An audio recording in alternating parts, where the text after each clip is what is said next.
Nah, kita mulai dari pendidikan. Ini sudah bolak-balik juga saya sampaikan, saya rasa tidak akan saya kupas terlalu lama karena kita pasti sudah tahu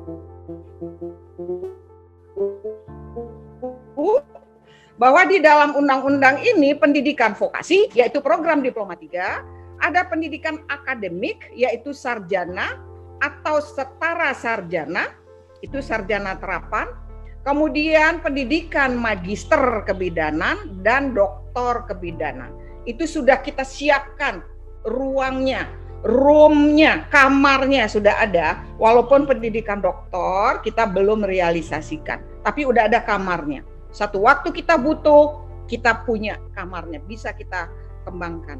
Yang ketiga adalah pendidikan profesi bidan. Nah, ini pendidikan profesi bidan ini adalah program lanjutan dari program pendidikan setara sarjana.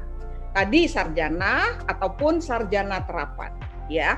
Jadi lanjutan dari sarjana atau sarjana terapan menjadi profesi bidan. Nah, tentu saja kita berharap ya pada pengaturan pendidikan ini tentu harus sesuai dengan standar nasional pendidikan.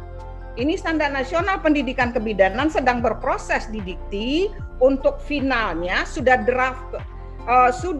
legal drafter, sudah ada di legal drafter, dan kita sudah 2-3 kali membahas untuk final legal drafternya. Mudah-mudahan dalam waktu yang tidak terlalu lama bisa disahkan standar nasional pendidikan kebidanan, dan kita menyusun standarnya dari organisasi profesi dengan mengikut sertakan berbagai stakeholders terkait.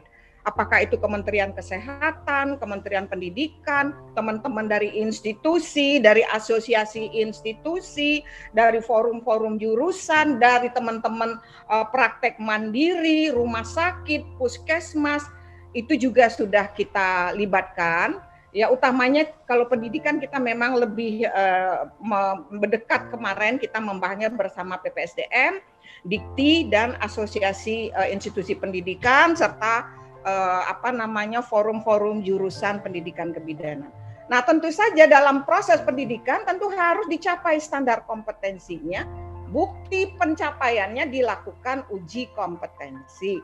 Kalau dia sudah lulus buat pendidikan Diploma 3 dapat sertifikat kompetensi, buat lulusan pendidikan profesi nama sertifikatnya adalah sertifikat profesi. Itu yang berkaitan dengan pendidikan. Kemudian kita bicara pengaturan tentang registrasi, ya. Nah, tadi institusi pendidikan, ya dia setelah lulus itu bukan lulus dalam konteks dapat ijazah saja, tapi dia harus dapat ijazah dan sertifikat kompetensi atau sertifikat profesi bagi pendidikan profesi.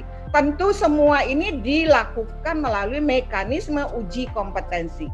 Sampai saat ini uji kompetensi masih kita lakukan. Insya Allah nanti untuk uji kompetensi periode ini akan dilakukan pada tanggal 18 sampai 20 Juli.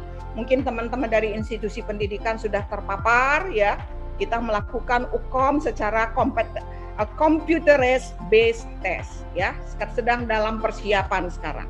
Setelah itu kita mengajukan registrasi ke KTKI.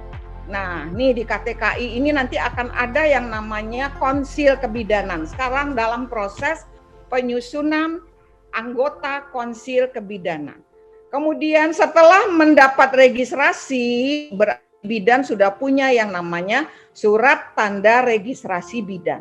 Untuk melakukan praktek, STR ini menjadi dasar mengajukan lisensi. Ya, saya rasa ini teman-teman sudah tahu semua.